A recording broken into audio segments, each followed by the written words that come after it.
evening and thanks for joining us on News 360. It is live from our news hub here at Adisa Kanda in Accra. My name is Aisha Yakubu Khalid. I am Alfred Okanse. Coming up tonight. 360 Headlines is brought to you by Deluxy Acrylic Paint, Heaven Insecticide Spray and Coil, Kel Charcoal Toothpaste, and Apart Foods. My Life Insurance. There's still traffic on the Weija-Kaswa stretch of the N1 extension after tolling on the road was discontinued.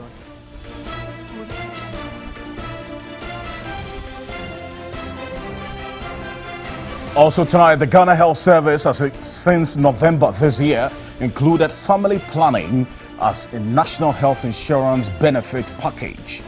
Piloting in the Upper East, Ashanti, Volta and Central regions begin. Also coming up, patronage of the Center for Plant Medicine Research increases from 80 patients daily to 140 patients per day. We'll tell you why.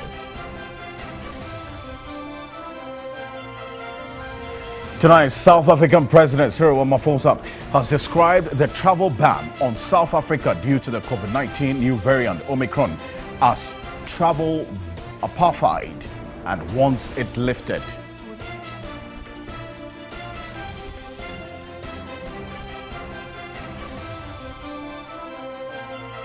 On the international front, Gambians cast their vote for president on Saturday in key test for stability using marbles dropped in each candidate's ballot drum.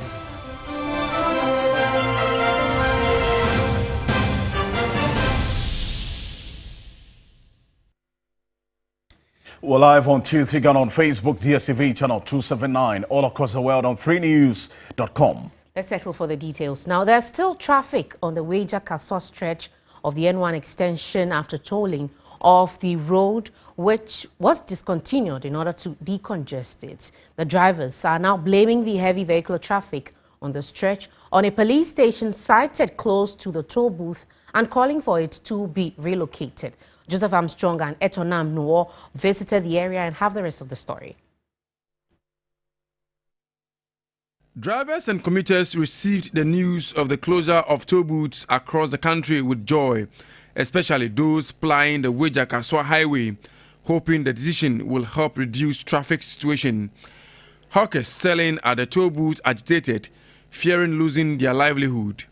But a close monitoring of traffic situation after closure of the Kaswa toll booths barely 3 weeks ago suggests not much has changed about the traffic situation.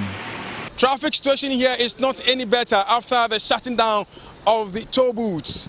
Drivers are now blaming the traffic on the sighting of the police station right after the toll booths. You see that side, after the toll booth, they shouldn't allow people to park there. And they should help so that the traffic flows. If you come here during the weekdays, yesterday was terrible, as if nothing has been done. When you are coming in the morning, it flows. When you are going, it's worse. So they should speak to the police. Yesterday was worse. I think the major cause is the police station here and the station there. It's causing a lot of traffic here, so I think they should remove it there. Oh, traffic is hard at you. The traffic situation is terrible. Hawkers are still having a field day plying their trade.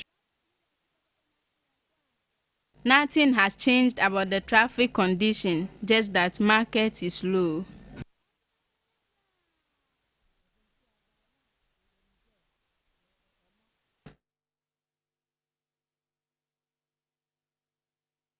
One of the reasons the finance minister gave for the decision to abolish road tolls is because of traffic.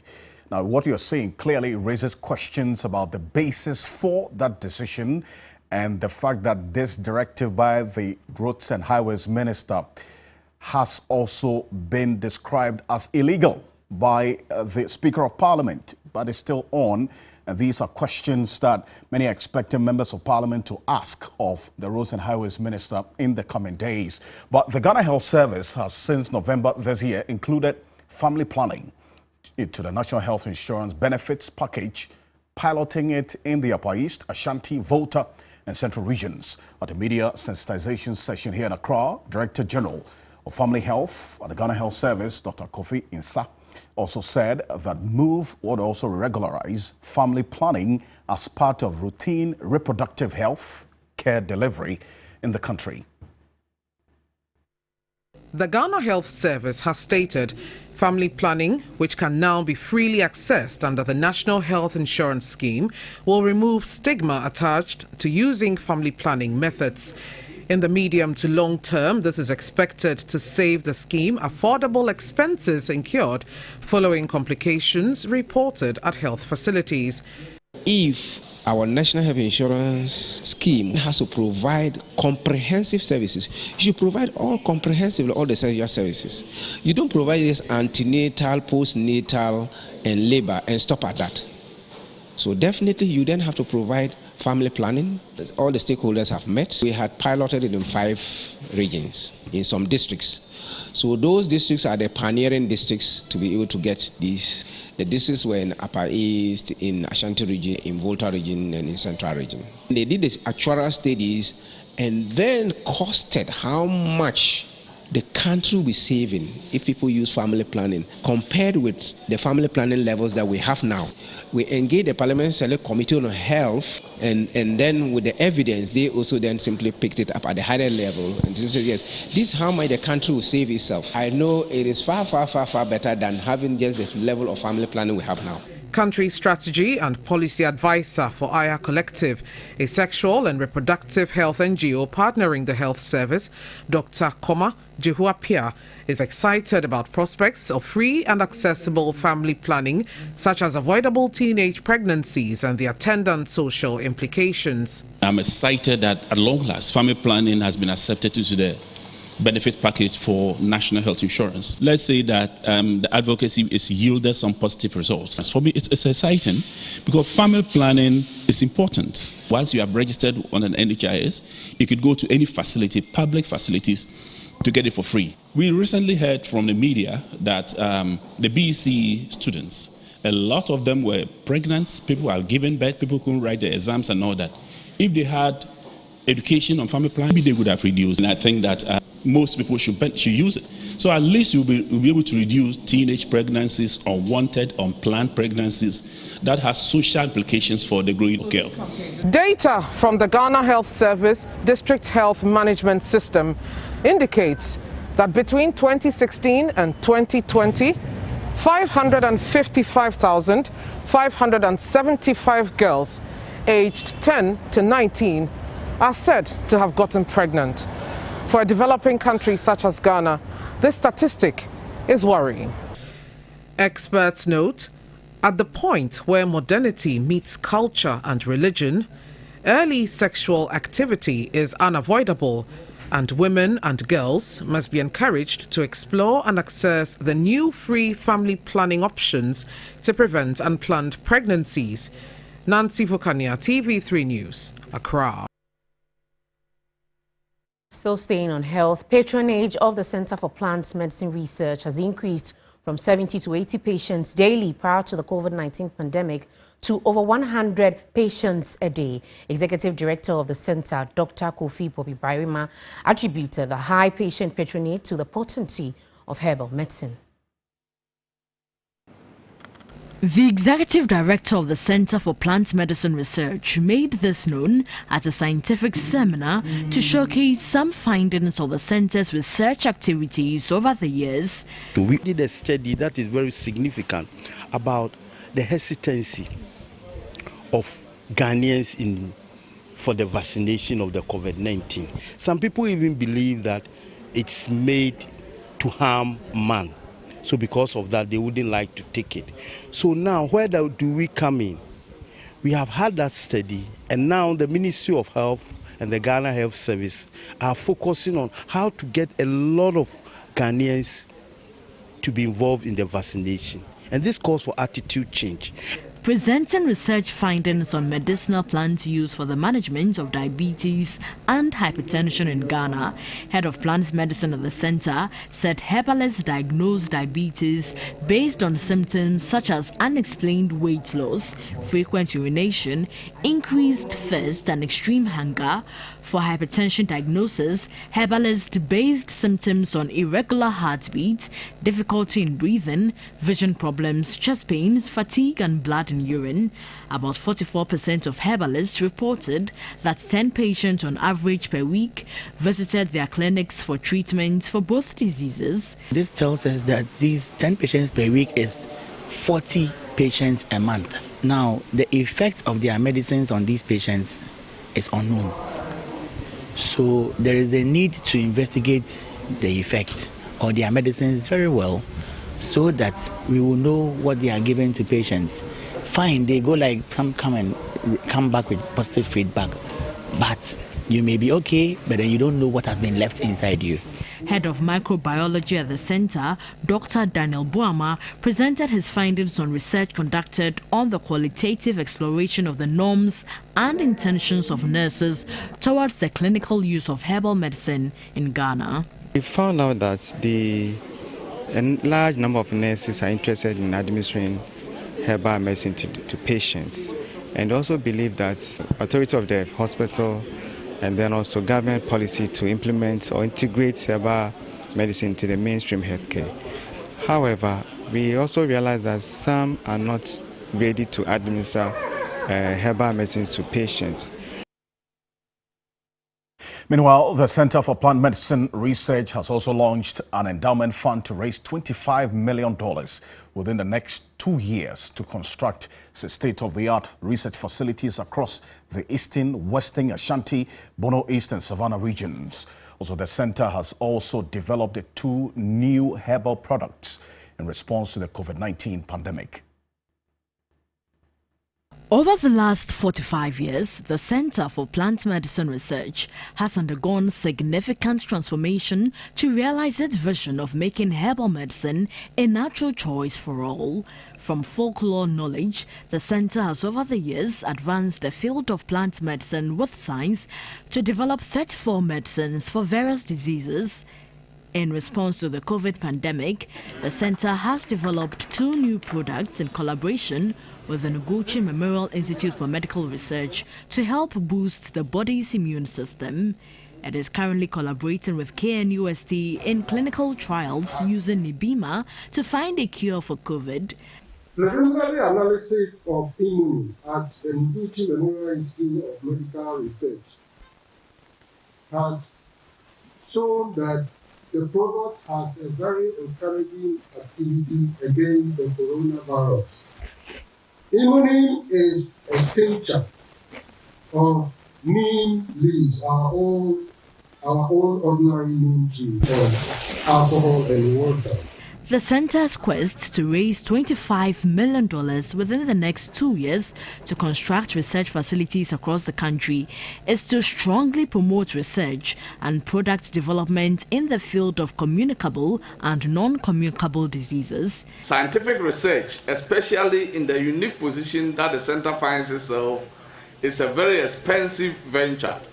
I will implore all who are gathered here to donate to the endowment fund, which is just been launched, so that we as a nation can harness the potential within our country and develop a homegrown health institution and solutions for our people, and also generate the needed revenue for ourselves. The Mampon Ikuapim Hene Osaberima Kwame Otodate III urged government to make traditional medicine lucrative for the youth to venture into.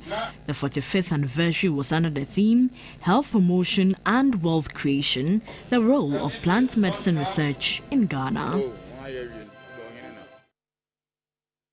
And our panelists at the College of Physicians and Surgeons 18th Annual General and Scientific Meeting have called for intensified public education on the importance of COVID-19 vaccines and why people must be vaccinated. The acting director of the foremost Ghana Infectious Disease Center, Dr. Joseph Oliver Kome, says religious leaders and heads of institutions must actively involve themselves in the campaign. Ghana currently have some 12 million doses of COVID-19 vaccines, but has so far administered about 6 million among the targeted 20 million population. Despite the availability of the vaccines, many Ghanaians do not have the confidence to get vaccinated. But what must be done to get the public understand the importance of being vaccinated? People have all kinds of reasons for refusing the vaccine.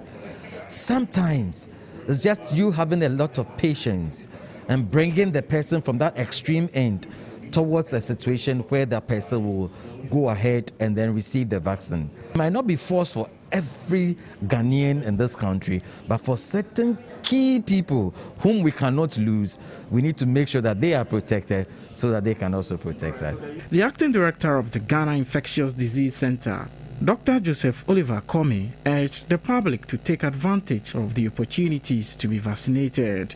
Most of these vaccines were donations to us. Very short expiry dates.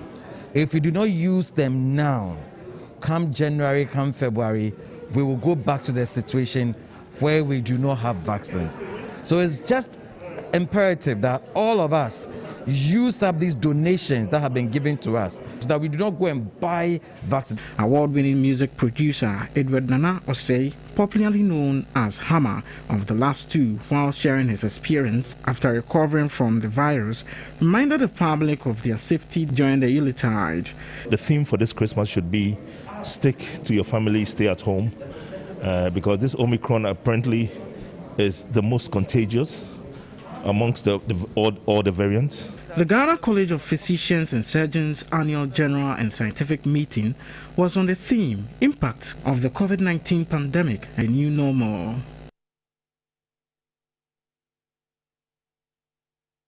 Our former Vice President Dr. Mahamudu has embarked on a 3-day official trip to Guyana. The Vice President of the Republic, Dr. Mahamudu, left Accra yesterday, that's Friday, 3rd December 2021, for the Cooperative Republic of Guyana for a 3-day official visit. Whilst in Guyana, Vice President Dr. Mahamudu will conduct a series of meetings and leading to the signing of a mutually beneficial development agreement between the government of Ghana and the government of Guyana. The Vice President is accompanied by some government officials. Vice President Bawumia returns to Accra on Wednesday, 8th December 2021.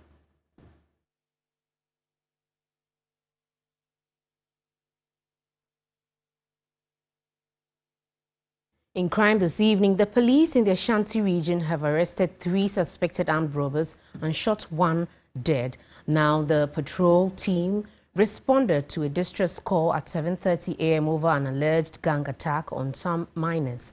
The gang reportedly opened fire upon seeing the police. The police returned fire, hitting the deceased, Richard Nkrumah, a.k.a. Payao, Alexa Pia, alias Amele, and Emmanuel Awolo were later arrested. The 2 led the police to the crime scene to retrieve a pump-action gun loaded with 5 rounds of cartridges. Now, the suspects assisted the police to arrest a driver at the miners, whom they described as the mastermind of the robbery.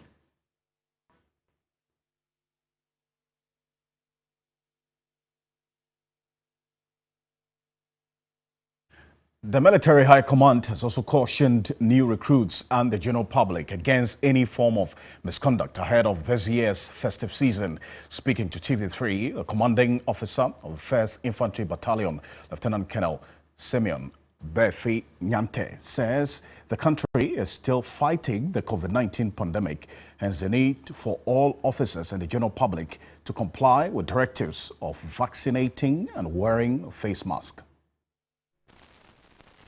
The military is a very disciplined job, and whoever comes in must come in really prepared to work. It is a job which is whose the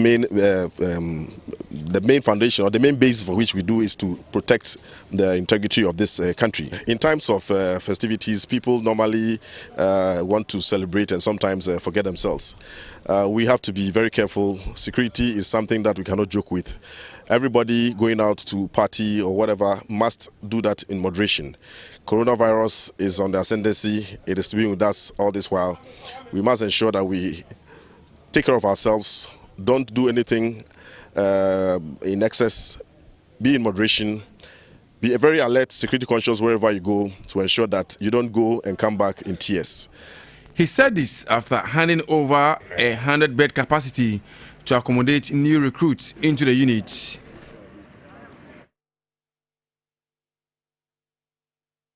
In more news tonight, the National Road Safety Authority and Driver and Vehicle Licensing Authority have commenced inspection exercise on long-distance vehicles at the various lorry terminals. The move, which forms part of efforts to reduce road crashes, is to educate drivers and ensure vehicles are in good condition before they hit the road.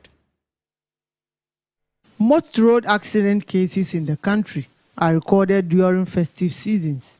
In spite of continuous education on road safety measures, over 90% of road crashes are blamed on human error. To reduce the accident on our roads, officials from DVLA and Road Safety in the Ashanti region have been visiting various lorry terminals to inspect vehicles and also educate drivers on the need to abide by road safety regulations. Passengers were also sensitized on the importance of wearing seat belts and reporting careless driving. Simbia Churedu is the Ashanti Regional Manager of National Road Safety Authority. A lot of crashes have been happening, but that doesn't mean that we shouldn't work or we should rest on our efforts. This is part of the strategies that stakeholders in road safety in the Ashanti region have put together to ensure that going forward, our vehicles are safe on the roads and drivers comply to the road traffic regulations.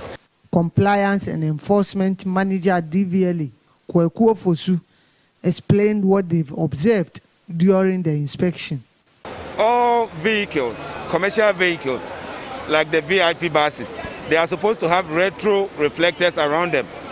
But we've seen a lot of them don't have it. And those who have it, they don't have the full length. They've divided them into pieces.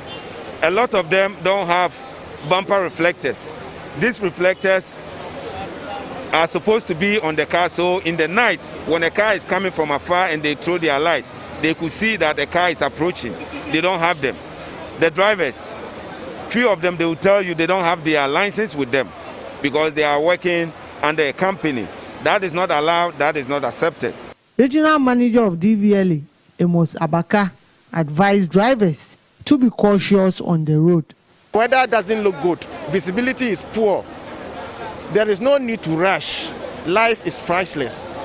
Let us not celebrate the Christmas in tears. Let's be cautious. The inspection nearly turned violent between drivers and the officials of DVLA and Road Safety when the officials removed and destroyed unapproved lights on vehicles.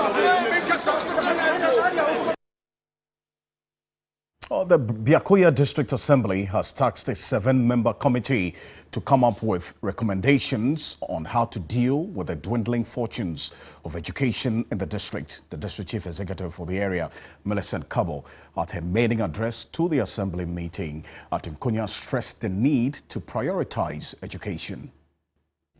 The Biakoya district is carved out of the Jasikan district in 2007. However, the district is yet to experience any significant development in all its sectors. Academic performance, especially at the basic level, continued to decline over the years as infrastructure remains a major challenge. The district chief executive, Millicent Kabo, wants education, agriculture and healthcare be given more priority. We shall ensure that a serene environment is created to ensure quality teaching and learning in schools. And again, starting from this month, plans have been put in place for career counseling to enable our children choose their careers wisely. I, by the powers of my office, will ensure that this initiative benefits the students of their peers. The 7-member Education Committee is to come up with modalities on how to tackle challenges in the sector. The Biakuya Assembly has also digitalized its tax system to help improve revenue collection. Courage Koshiaga heads a new district revenue approach. District Assembly. This system is a system that if you want to be very competitive in this 21st era, you have to be digital. You have to digitize your system. So I think the Assembly is on the right track adopting this system for the District Assembly. The Rebecca Foundation and the Office of the Member of Parliament for Nshaeso have presented multi-purpose hospital beds and medical refrigerators to the Suntraso Government Hospital. The intervention is to help solve the no-bed syndrome and enhance healthcare delivery. The hospital is next to Konfanochi Teaching Hospital in terms of patronage in Kumasi. But the increase in attendance does not complement the existing number of beds. A newly constructed COVID-19 management and isolation center in the facility has been left without beds. Responding to their plea, the Rebecca Foundation and the Office of Member of Parliament for Nshaeso have handed over 10 multi-purpose hospital beds and a pharmacy refrigerator to management of the hospital. Stephen Amwa is the MP for Nshaeso. We want to establish cordiality between Nshaeso Health Committee and Suntraso Hospital. So this is the beginning of a lot of good things to come. So the purpose of it is to ensure that my constituents and the constituency environment, communities surrounding us, in terms of healthcare, we can help them to always be in good health conditions, because health is very essential. Medical Superintendent for Suntraso Government Hospital, Dr. Thomas Ejakupoku, was grateful for the intervention. We have a new building to take care of COVID patient isolation for not only COVID but for other related cases. And we're thinking of how to get beds here. And whilst we're planning to get, we are lucky to have 10 to fill it. It's a 20 capacity, and this is going to help enough to serve the half of it. So we are happy. So live here on News 360. Stay with us. We're back with some more stories.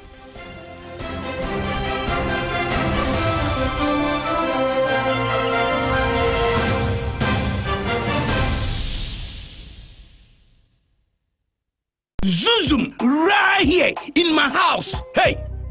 Look up there. Why are you using inferior pen? It was a mistake. I no check. Acrobat 2. I'm going to knock you out. I know, sir. You deserve quality. Don't make mistakes. Stop. You did the right thing. When you are going to buy a paint, don't look left, don't look right. Go straight and grab the luxury acrylic paint. No be any paint, be paint. The luxury acrylic paint. Paint me champion. My name is Kanita Abdurrahman and I'm coming from Tema Community 25 and I won 10,000 Ghana cedis. And I'm so excited about that. I'm going to invest it into my business. Nachi 5,000 plus 1,000 plus 1,000. Amedu 5,000 Ghana cedi. I won 2,000 Ghana cedis. Oh, Ngwini, Akpenum, come here, me. I'm a proud winner of a 1,000 Ghana cedi in the ongoing Airtel Tigo Tugumiso promo. Tugumiso.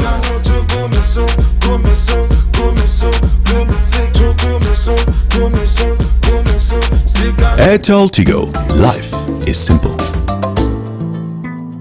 Oh, really? So how are you going to make all of that happen? Come and I'll show you. Step into success. Enter the Republic Bank digital space, where you have the choice to get more out of life. Download the app, Republic Mobile. No longer count numbers. Set a proxy. Use that to make payments. Simple.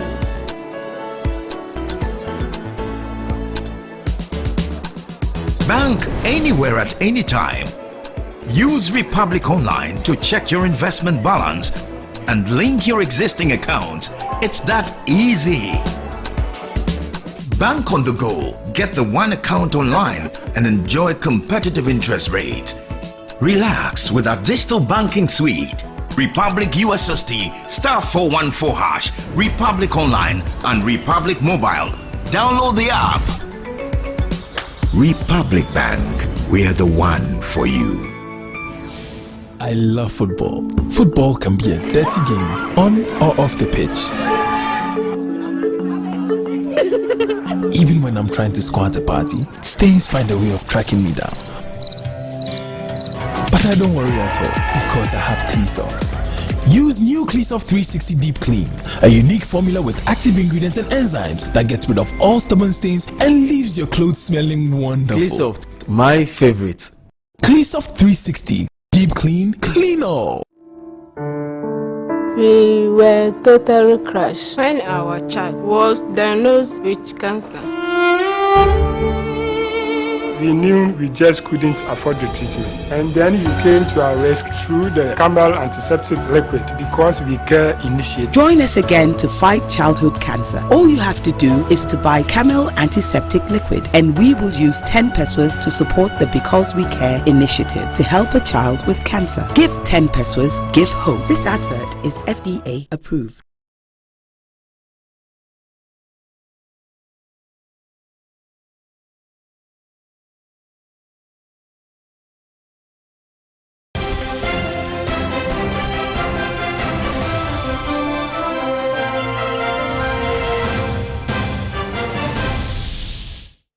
Welcome back to News 360. Now, South Africa's President Cyril Ramaphosa has described the travel ban on South Africa due to the COVID-19 new variant Omicron as a travel apartheid and wants the ban to be lifted. The South African leader, who is in Ghana for a 3-day state visit, thanked Ghana for the solidarity of standing with South Africa in the face of world criticism.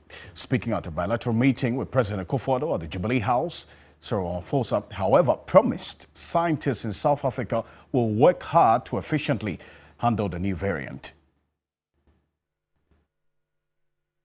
This state visit takes place during a storm of bannings and banishment of South Africans from traveling around the world, and I would like to thank you for your solidarity, for standing with us as the world was banning South Africans from traveling to other parts of the world. And we thank you because you proved that you adhere to science rather than, politics and emotion. And even as we told the world as South Africa about Omicron, when we should have been applauded, we've been punished. And the Secretary General of the UN has called this ban travel apartheid, and I could not agree more with him, because that's what it is. It's punitive by its very nature.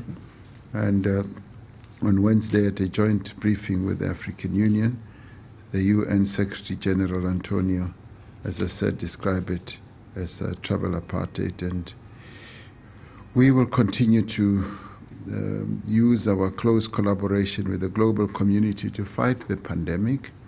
And our scientists have really distinguished themselves in the world about their capability, their knowledge, and we will continue as we deal with this pandemic, as we find other variants, to inform the world, because we regard it as our duty to inform the world about what our scientists find.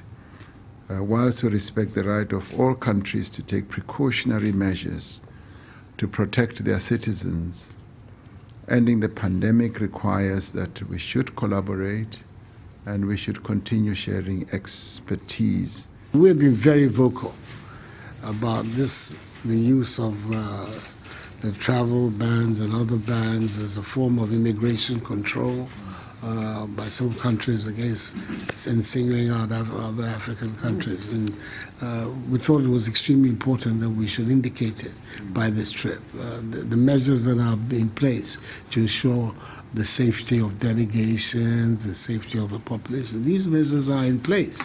So, and they're working. And if they're working, there's really no reason for people to get hysterical about it. And we've seen it, yeah.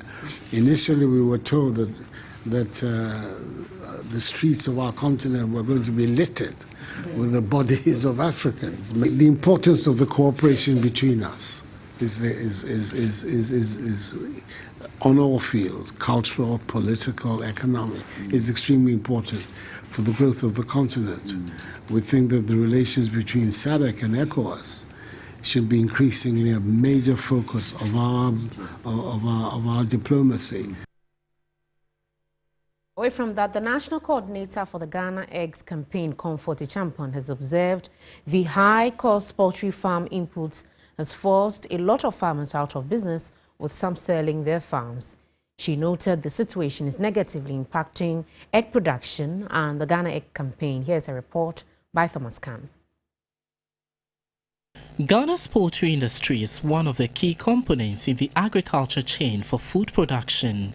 Apart from meat, egg is one of the benefits derived from the poultry industry. To help boost the economic gains of the poultry industry, the Ghana National Eggs Campaign, GNEC, aims at encouraging the public to consume eggs to help poultry farmers to stay in business. The GNEC, led by the National Coordinator, visited some schools in Cape Coast to sensitize them on the nutritional and health benefits of egg consumption. The team first visited the St. Nicholas Anglican Basic School, where they interacted with pupils and staff and encouraged them to at least eat an egg a day. They also visited Ghana Police Basic School in Cape Coast. A nutritionist at the Central Region Office of the Ghana Health Service, Seth Bracon, encouraged parents to ensure they include eggs in their meals for their wards to boost immune systems, especially in the era of COVID-19. As we go about our normal duties, there are a lot of wear and tear. So the protein in these eggs can help us to maintain a very good and healthy body. The National Coordinator for GNEC, Comfort Japan, revealed how high cost of input had affected poultry farmers and called on government to immediately address the situation. A bag of maize, 50 bag maize, it's almost 200 cedis, and that is affecting the price of the egg. So even though we have convinced people want to eat the eggs, the price of the egg has also gone up. That is preventing people from eating the eggs. In order to keep our poultry farmers on the business and appealing to the government to come to the aid of the farmers. Some of the pupils who received some of the eggs expressed gratitude to GNEC for the education on egg consumption. A real concern for poultry farmers there, and as we're learning, some 90% of the broilers we consume in this country might be imported. But though an urban community, the Ayawaso Central Municipality is into active agricultural activities. The area prides itself in commercial cropping, animal husbandry, fish farming and poultry production. The Ayawaso Central Municipal Assembly, in its quest to make agriculture attractive to the youth, introduced institutional farming project. The pilot phase of the project was started with students from St. John's Junior High School, Kokomimli, who were supplied with seeds. The students used containers filled with sand and black compost as new ways of agriculture to make up for the absence of farmlands. The project is now being extended to all junior high schools in the municipality following the success at St. John's. St. John's Junior High School was awarded the Best Institute in Agriculture at the 37th Farmers' Day by Ayawaso Central Assembly. The agricultural sector abounds with a lot of opportunities to be employed for increased growth and productivity. It is our hope that you will continue to grow more food to feed our communities, the country, and Ghana as a whole. Various awards were given to deserving farmers in the municipality, including the Best Women Farmer, Best Youth Farmer, Best Livestock Farmer, and Best Poultry Farmer, amongst other awards. The overall Best Farmer Award in the municipality went to Kingsley Leslie Nunu. In other stories tonight, the Indian High Commissioner to Ghana, His Excellency Rajaram, has called on government to reduce taxes on farm inputs. The High Commissioner noted such a policy will help attract many more people to agriculture. Huge land available, soil fertile soil is there. No, you can do organic agriculture, and you can definitely work to see that the production and the productivity of agriculture enhances. But definitely there is need of a lot of investment into that, not only from the government. Government in any case is needed in order to facilitate, promote, and initiate. But it should become a movement from all sectors of the society, that farmers, which is the core of our development of our society, are supported to see that they increase the productivity, they increase they enhance their livelihood, so that farming becomes a profession of benefit. Because these days in our societies, particularly the societies from Asia and Africa, we don't value, we don't respect the profession of cultivation and farming, and nobody gives credit to our farmers to feed the whole humanity, which is the basic need of everyone.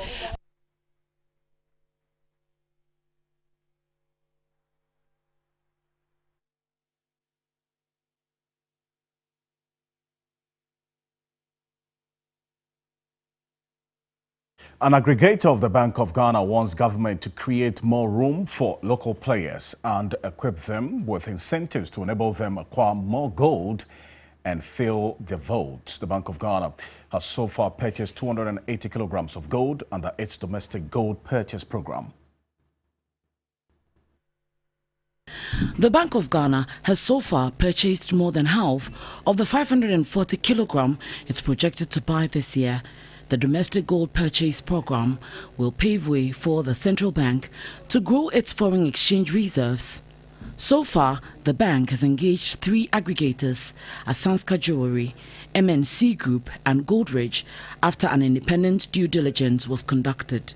The most important thing is all gold, you should be able to trace which mine is coming from. So the central bank gives you money, you go to the licensed small-scale miners, you buy, you bring it, they check the weight, check the purity, and then they revert the money back to you. Unrefined gold purchased from a gold aggregator will be assayed by the Precious Minerals Marketing Company, the National Assayer. We have a lot of gold in Ghana, and for us to build such a refinery and Ghana having just 20%, for me as a stakeholder, I feel we could have done better. We have Ghanaians who own other refineries. We could have put these people together, empower them, and government could have partnered them rather than giving 80% out. So now, for every gold mine at PMMC, the government has only 20%, and the Indians have 80% over a long period. Like, we've locked it down. One of the aggregators also wants a regularized mining sector, which involves more of the locals. Even though we are purchasing on behalf, supposed to purchase on behalf of the central bank, it's an open game where we have foreigners who are even willing to pay more on the price of gold. So if the Bank of Ghana can also create some sort of incentives for the locals who are also purchasing, we'll be able to get more gold, and we can be able to keep and to realize the dream of having our vault full. The central bank intends to buy more than 17.54 tons of the precious metal in the next 5 years. Stay with us here on News 360. Sports News is up next with Aniela Lote.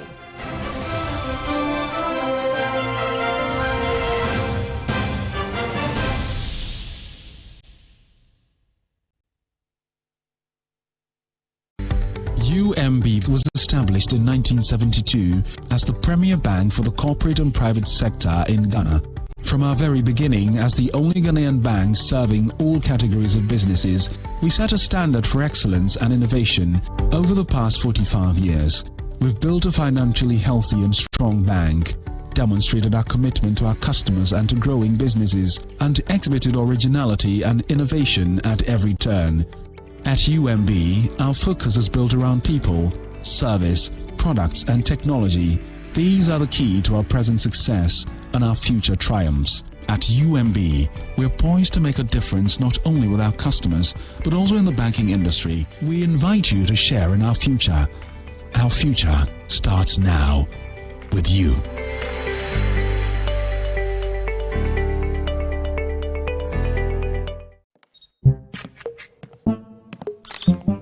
The show was a jar or bar anyone conquering dim. The groom is sick. What? Malaria. Malaria.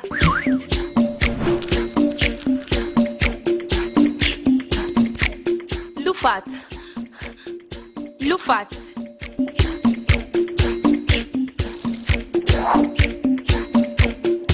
In Jija, woman malaria and kawan to them. Lufat, a malaria drop a cup. And now you may kiss the bride. Entrance Pharmaceuticals and Research Center. And I Lufat. Lufat, a 2 malaria sententem. FDA, I'm hosting the family get together because I make the best potato salad.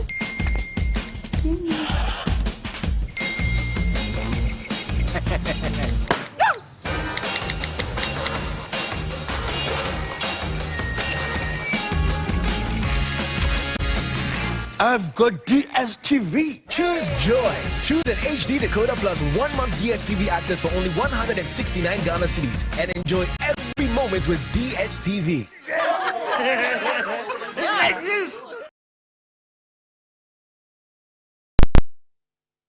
Fourth segment is brought to you by Cal Kids Toothpaste, Consolidated Bank Ghana, CBG.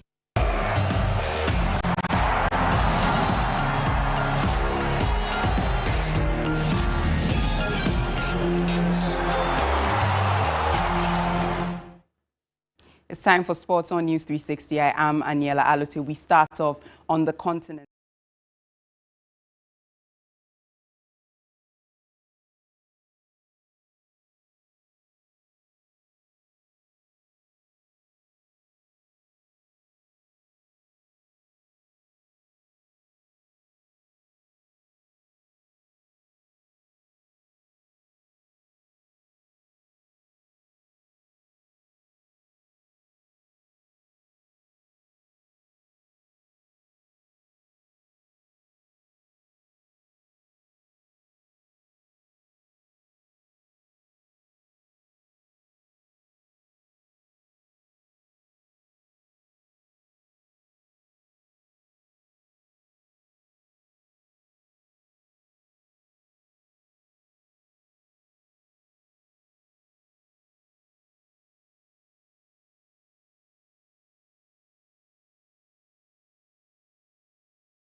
Miss VIP. Magnetic Perfumes. Dream.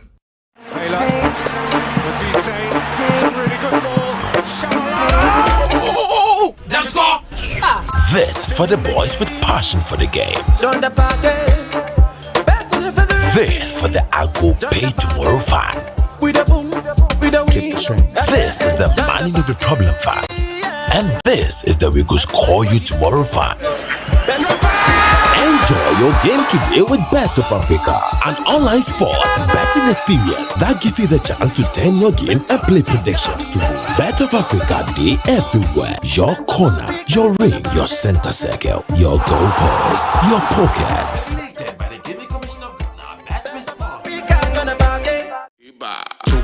My name is Kanita Abdurrahman and I'm coming from Tema Community 25 and I won 10,000 Ghana cedis and I'm so excited about that. I'm going to invest it into my business.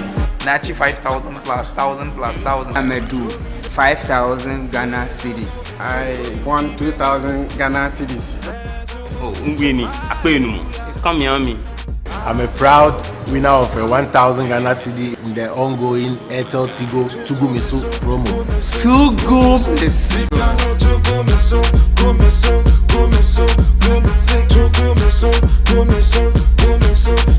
Airtel Tigo. Life is simple. When you wake up in the morning before you start your day, breakfast time is Kellogg's time. For work and for play, for a great start to your day, breakfast time is Kellogg's time. We always start our day with a nourishing Kellogg's breakfast, powered with the goodness of grains and 11 essential vitamins and minerals. So in our family, breakfast time is Kellogg's time. This advertisement has been vetted and approved by the FDA.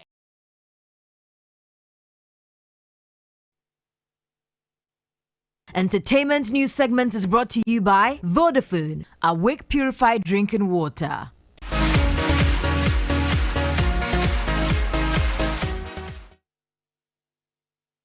Entertainment news tonight. Deputy PRO of Ghana Prison Service, ASP Samuel Kofi Opoku, has revealed that embattled actress Rosamond Brown, known popularly as Polo, is yet to be handed over to the prison service to start her 82-day jail sentence. The PRO debunked assertions that celebs and other top public figures are giving preferential treatment when sentenced.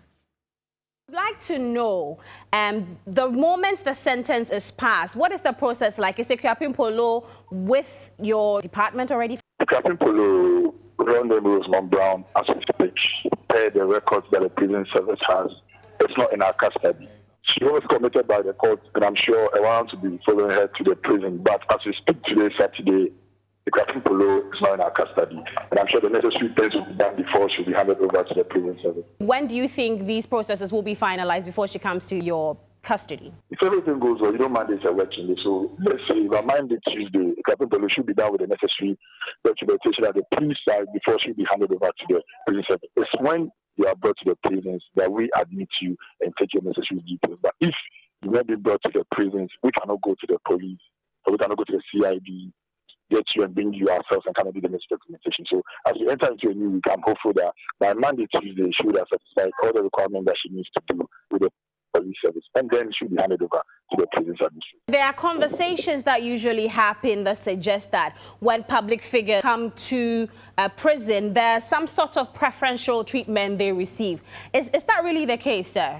There's nothing like preferential treatment for any class of people in the prison. The thing is, when you are committed by a court, be followed by a warrant, and when you get to the prison, you'll be admitted. Same way as, let's say, I'm not using cocaine name or anybody or any of your panel, but let's say if A is committed and brought to the prison, the same way A will be admitted, same way B will be admitted, and then C. There's no preferential treatment for any celeb or for any public figure.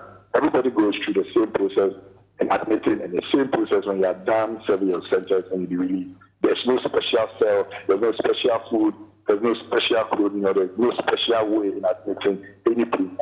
The law works. We respect the rule of law, we respect human rights. So everybody has equal rights in the prison.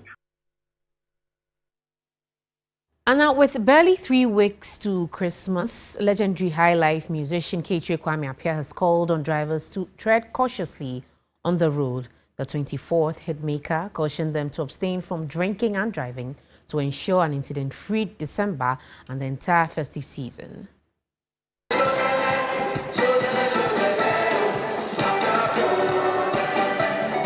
With a career spanning over 3 decades, hip life guru K3 Kwame Appiah lifted the bar higher as he mounted the stage to excite audience at the MTN Music Festival. Songs like 24th, Brunya, Odomacho and Suluku got audience on the dance floor.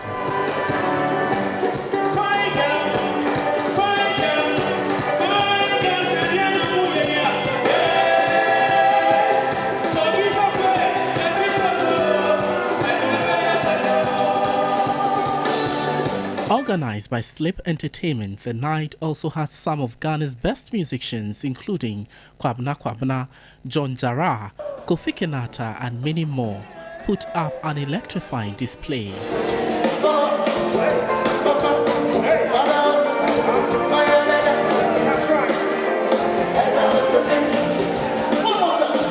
With barely 3 weeks to hit Christmas, K3 Kwame Appiah cautioned drivers to tread cautiously on the road this festive season to ensure accident-free occasion. 24th is around the corner. Christmas and New Year is around the corner. I love you and I want you to stay alive till 2022. International news is next. Gambians cast their votes for president on Saturday using a unique voting system. Marbles are dropped into each candidate's ballot drum to decide a tidily fought election that is seen as a test of stability and democratic progress. It is Gambia's first democratic election since former President Yahya Jammeh was voted out of office in 2016. Jammeh, who was defeated by an opposition coalition that backed current President Adama Barrow, fled to Equatorial Guinea in 2017 after refusing to accept defeat. Barrow, a 56-year-old former security guard and property developer, cast his vote in a crowded polling station in the capital, Banjul, accompanied by his 2 wives. Barrow is facing 5 rivals, including his former political mentor, Osano Daboe, 73, seen as his main challenger. His main challenger called for calm after the vote, urging his supporters in the tourism-dependent nation not to respond to any provocation. As more news on 3news.com, make some time and visit 3news.com and download the 3 News app as well. Thank you for joining us here on News 360. I am Alfred Okansi. My name is Aisha Yakubu Halet. Do have yourselves a good evening.